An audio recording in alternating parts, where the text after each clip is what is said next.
Tim Kirby Russia hot takes. The big flank is incoming. Now, friends, a lot of people always want those of us who sort of deal in politics or these kind of programs to try to predict the future, you know, like we're some sort of oracle and we have magic, prescient knowledge of what's going to happen. And unfortunately, that's not true. But I think you could get to a point where it seems like the stars sort of align, and I think I know where the general direction of the war is going here. Well, would I bet my life on this? No, but there are certain tendencies that are pretty strong, and we need to take a look at those right now. So first off, my view sort of coincides with the Russian view that the Russians, in a lot of ways, are trying to fight this war from the standpoint of destroying Kiev's forces, and Kiev's side is going for more PR optics because the West wants to end the Putin regime. That's important to understand because it really explains, and this isn't my idea, this comes from other analysts, unfortunately. I missed the ball on that one. But that really what is happening with the counteroffensives that had some minor successes around Kharkov and some around Liman. Well, what was the point of this? Why did Kiev do it? Why did they throw thousands and thousands and thousands of guys into the meat grinder just to be slaughtered to take like 1.5% of the territory back that the Russians took? Because it's good optics. Looks good, and it definitely sends some signals of fear back home, and especially with Western support. Trust me, whenever anything minor happens that's bad in Russia, it is all over the internet. A certain global hegemon is still very good online compared to the Russians, but that's okay. But so anyways, that sort of persistent offensive to accomplish some sort of psychological goals can't last forever. They're running out of people. There was some definite criticism or hysteria about the mobilization process within Russia. First round of mobilization of 300,000 people, reservists.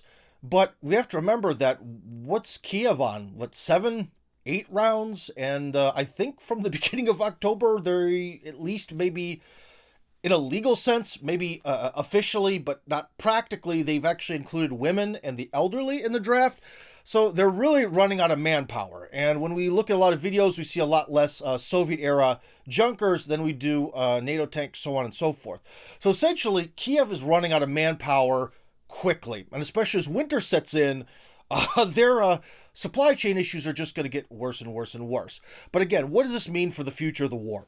I think that at some point, their front line and their counteroffensives are eventually going to burn out. They're not going to have the critical mass needed to launch any sort of offensives, especially because they've also been sending all their reserve troops from other places within the country to the front lines. So what we have is Kiev is trying to maintain this critical mass on the border, drawing from everything, the civilian population, all the reservists, moving all to this one location, which frees up a lot of space around said location. And so I think at some point when it reaches a certain critical moment, the Russians are going to pour in, especially from their side, you know, the sort of Kharkov, or what is it, Sumy in the north side, close to the Belgorodskaya region of Russia, and possibly through Belarus. We all know that Belarus has been trying to sort of like say, we're on Russia's side, but we're not going to enter the war. You know, they're kind of, again, playing this sort of wishy-washy, this way, that way, sort of to not be too sanctioned too hard. But I do think that that could be one of the trump cards because when this sort of opportunity for a giant flanking action begins, Russian troops may just pour in through Belarus anyways. So I think that that's kind of where we're headed to with this war.